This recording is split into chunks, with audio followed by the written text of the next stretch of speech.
Hello बच्चों, मैंने पिछले क्लास में प्रश्नावली 7.2 को अच्छे तरीक़े से हल कर दिया था।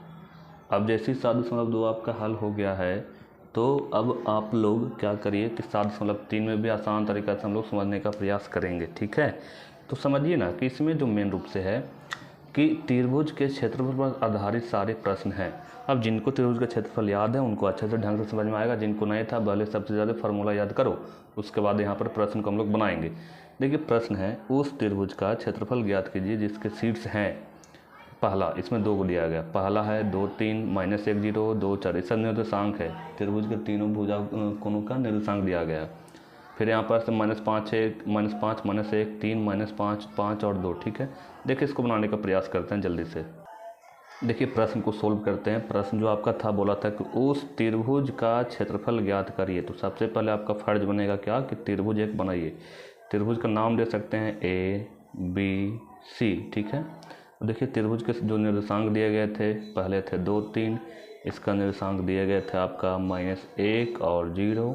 फिर आपका निर्देशांक था 2 -4। अब देखो बउआ, मेन है आपका जो फार्मूला था उस पर, तब उसको फार्मूला समझने से पहले आपको समझना पड़ेगा कि x1 और y1 क्या है, x1 और y1 क्या है, x2 और y2 क्या है, और x3 और y3 का मान क्या है। अगर आप इस चीज़ को समझ जाते हैं तो बहुत आसान तरीक़ा से बना सकते हैं आप। देखिए पहले जो बॉक्स है बिंदु A का, ये है आपका x1 और y1। तो x1 की जगह पर रख देंगे 2, y1 की जगह पर रख देंगे 3, x2 की जगह पर हो जाएगा -1 और y2 की जगह पर हो जाएगा 0, x3 की जगह पर हो जाएगा 2 और y3 की जगह पर हो जाएगा -4। अब देखो सारा कुछ जब मान पता चल गया है तो बस और आप फार्मूला लगाइए। त्रिभुज का क्षेत्रफल बराबर होता है 1/2 x1 into y2 minus y3 plus x2 y3 minus y1 plus x3 y1 minus y2। इसको आसान तरीक़ा से हम लोग पिछले क्लास में पढ़ाए थे। क्या इसको याद रखने के लिए क्या बताए थे कि 123 231 312, इसको याद रखिए, आपको आसान तरीक़े से याद हो जाएगा, है ना। चलिए तो सब कुछ का मान आप हम लोग निकाल चुके हैं, मान रखते चलते हैं। सिर्फ x1 का मान कितना है जी 2, यहाँ 2 रखिए। y2 का मान था 0 और y3 का मान हो जाएगा यहाँ से -4। -4 को थोड़ा सा बॉक्स में रखना पड़ता है। x2 का मान यहाँ से है -1 और y3 का मान -4 और y1 का मान आपका है 3।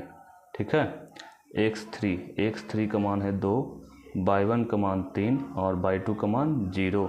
चलो आगे देखिएगा तो यहाँ से 1/2, यहाँ बउआ देख लो, माइनस प्लस यानी 0 + 4 और 4 × 2 हो जाएगा 8। ठीक है, प्लस और माइनस हो जाएगा यहाँ से माइनस -4 -3 यानी -7, ये भी गुना में रखना आपको। प्लस 2 × 3 में से 0 गया था 0 यानी 2 × 3। आगे बढ़ जाइए 1/2। ठीक है, यहाँ से देख लो ये गुना करना था। 8 -1 -7 यानी प्लस का हो जाएगा ना, -1 × -7 प्लस। यहाँ से जब करिएगा तो देखो हाँ तो 7 हो जाएगा और प्लस का 2 × 3 यानी 6, 2 × 6, सबको जोड़ दीजिए बुआ। 8 7 15 और 15 6 हो जाता है 21।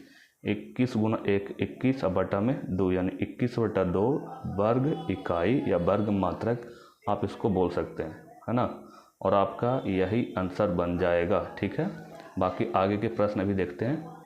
देखिए आगे के प्रश्न थे वही एकदम सेम, -5 -1 3 -5 5 और 2। ये भी जो आपका है त्रिभुज के क्षेत्रफल लगाने पर ही आपका आंसर बनेगा। देखते हैं, इसको सोल्व करिए।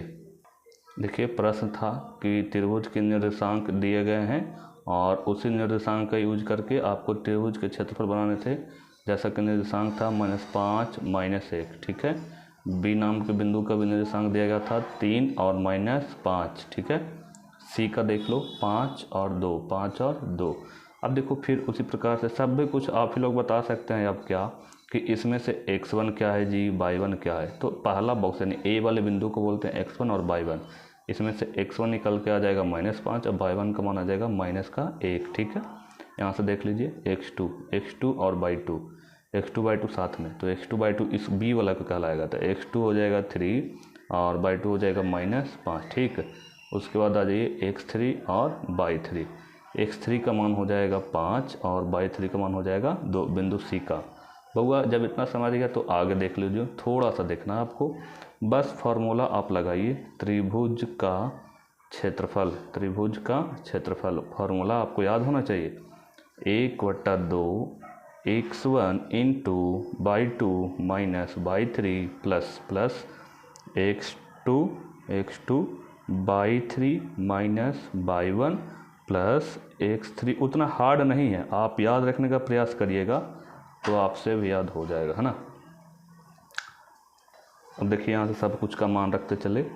बउआ पहले था फार्मूला में 1/2 x1 into y2 minus y3, x1 का मान हम लोग निकाल चुके थे -5 into y2 minus y3, y2 का मान था -5 और माइनस था y3 था 2, ठीक है, प्लस x2 का मान यहाँ से हो जाएगा 3 इंटू y3 माइनस y1 में से y1 को घटाइए तो y3 का मान था 2 और y1 का मान था -1, ठीक है, प्लस x3 का मान है जी 5, x3 का मान है 5 और y1 माइनस y1 में है -1 और y2 में है आपका -5, तो माइनस वाला तो थोड़ा सा अच्छा से लिखना ही पड़ेगा, है ना। चलिए आधा काम आपने कर दिया, 1/2 यहाँ से देख लीजिए, -5, प्लीज़ देख लो, -5 -2 यानी -7, -5 और गुना करना है -7, ठीक है, कर लेंगे हम लोग। 3 यहाँ से देख लीजिए बउआ, माइनस प्लस यानी 2 प्लस 1 3, तो 3 यहाँ लिख देंगे हम लोग, प्लस 5 -1 माइनस प्लस यानी 1 + 5 कितना हो जाएगा जी 6, 1 + 5 यहाँ पर लिख देंगे, पहले तो प्लस लिख देंगे, माइनस प्लस और यहाँ से ब्रैकेट बना देना है। आगे देखिए 1/2 -5 गुना -7 यानी -35, है ना, 3 तिया 9, यहाँ से देख लो बउआ डायरेक्ट कर दो, 5 में से 1 गया 4 गुना 5 यानी 20, 4 गुना 5 यानी 20, 1/2 हो जाएगा, इसको जोड़िए ज़रा, हाँ तो 20 और 9 कितना हो जाएगा 29, 20 और 9 29। हाँ यहाँ पर देखिए -5 -7 यहाँ प्लस का हो जाएगा जी, यहाँ पर जब गुना करेंगे तो पूरा जोड़ का आ जाएगा 64, इसको काट लीजिए, 32 दूनी 64 और यहाँ से हम लोग ले सकते हैं 32 वर्ग